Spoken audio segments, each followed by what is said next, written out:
ஸ்கூலுக்கு போகிற வழியில் வந்து இப்போ நம்ம தால் காட்டுறாங்க. தால் வந்து அவங்க அம்மா கூட ஸ்கூல் உட்காந்துட்டு இருக்கும்போது தாலோட அம்மா வந்து திட்டிட்டு இருக்காங்க. உன்னோட கிரேட்ஸ் வந்து ரொம்ப கம்மியாகிட்டே போயிட்டுருக்கு மேக்ஸில்.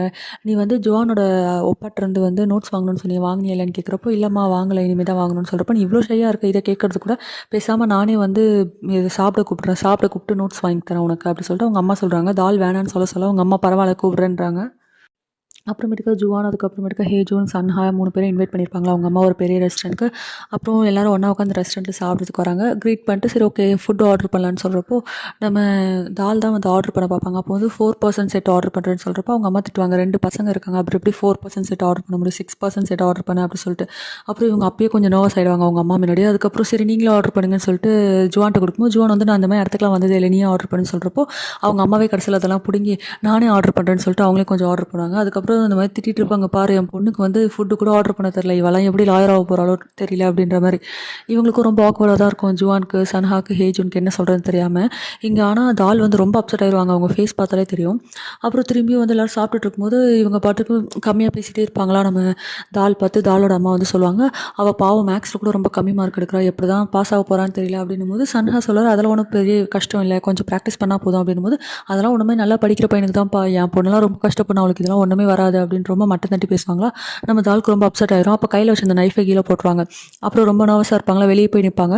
அப்புறம் தாலோட அம்மா எதுக்கு வெளியே வந்திருக்குன்னு கேட்குறப்போ, இல்லைம்மா வீட்டில் வச்சு நம்ம 2 பேருக்குள்ளே திட்டுங்க, இந்த மாதிரி இத்தனை பேர் முன்னாடி சொல்லாதீங்க, எனக்கு ஆர்டர் பண்ண தெரியல தான், நான் லாயராக தகுதி இல்லாதவ தான், அதுக்காக எல்லாரும் முன்னாடி சொல்லாதீங்க, எனக்கு ரொம்ப அசிங்கமாக இருக்குது அப்படி சொல்லும்போது, இதில் என்ன அசிங்கம் இருக்குது, நீ வந்து கம்மியாக இருக்குன்னு காட்டிக்கிட்டா தான் நோட்ஸ் தருவாங்கன்னு சொல்கிறப்போ, தால் சொல்ல எனக்கு அப்படி ஒரு நோட்ஸே வேணான்னு சொல்லிட்டு அப்படி இப்படின்னு ஒரு மாதிரி பேசி நம்ம தால் ரொம்ப அளவே ஆரம்பிச்சிருவா. அதுக்கப்புறம் அவங்க அம்மா வந்து உள்ளே கூப்பிட்டு வருவாங்க. உள்ளே வரும்போதே வந்து ஜுவான் தால் ஃபேஸ் பார்த்து கண்டுபிடிச்சிருவாங்க. தால் வந்து அழுதுருக்கா அப்படி சொல்லிட்டு ஹேஜுன்ட்டு சன்ஹாட்ட சொல்லும்போது என்னடி சொல்கிறேன்ற மாதிரி கேட்பாங்க. அதுக்கப்புறம் ஒரு வேளை சாப்பிட்டு எல்லாரையும் விட்டுட்டு தாலோட அம்மா வீட்டுக்கு கிளம்பிடுவாங்க. அப்புறம் தால், ஜுவான், சன்ஹா, ஹேஜுன் இருப்பாங்க. அப்போ ஹேஜுன் வந்து சொல்கிறா, ஐயோ உங்கள் அம்மாவுக்கும் உனக்கும் ரொம்ப பேடாக ரிலேஷன்ஷிப் இருக்கும் போல இருக்கே அப்படின்வாங்க.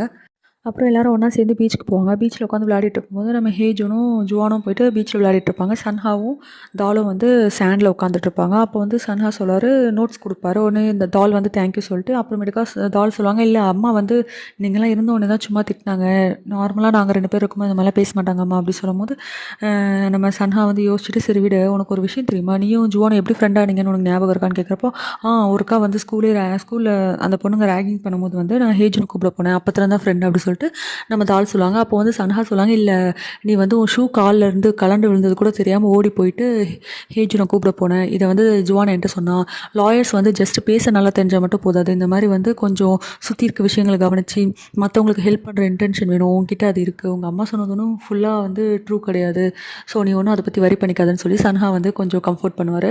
அப்போ வந்து நம்ம தாலுக்கு என்ன சொல்கிறதுனே தெரியாது அப்படியே இருப்பாங்க.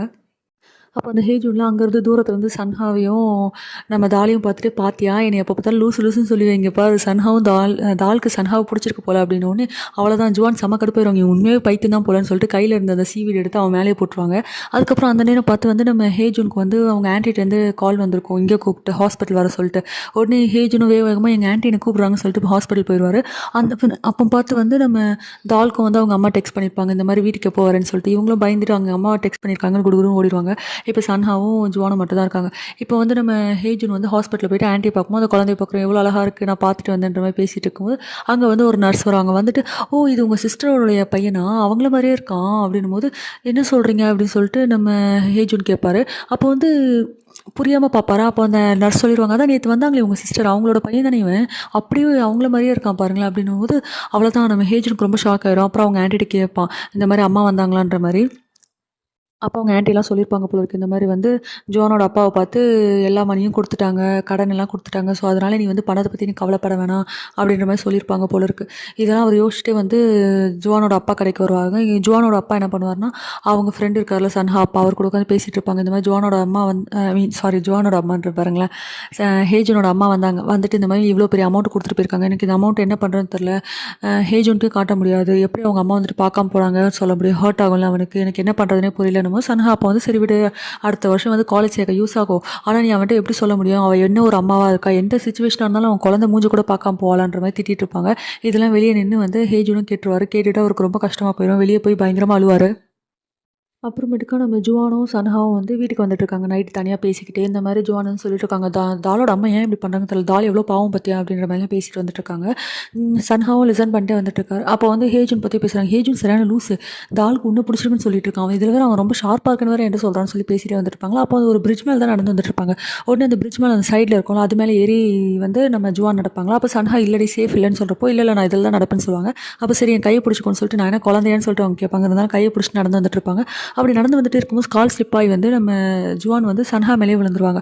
விழுந்த உடனே அந்த நேரம் பார்த்து சுற்றி இருந்த லேம்ப் எல்லாமே ஆஃப் ஆகிடும். ஆஃப் ஆகிட்டு அந்த லைட் ஹவுஸோட லைட் இருக்குல்ல, அது கரெக்டாக நம்ம ஜுவான் மேலேயும் சன்ஹா மேலேயும் விழுமா. சன்ஹாக்கு அந்த டைம் வந்து ஜுவானை பார்க்கும்போது ஏதோ தோணும் போல இருக்குது. ஸோ ஐ டு ஐ பார்ப்பாங்க ஜுவானை.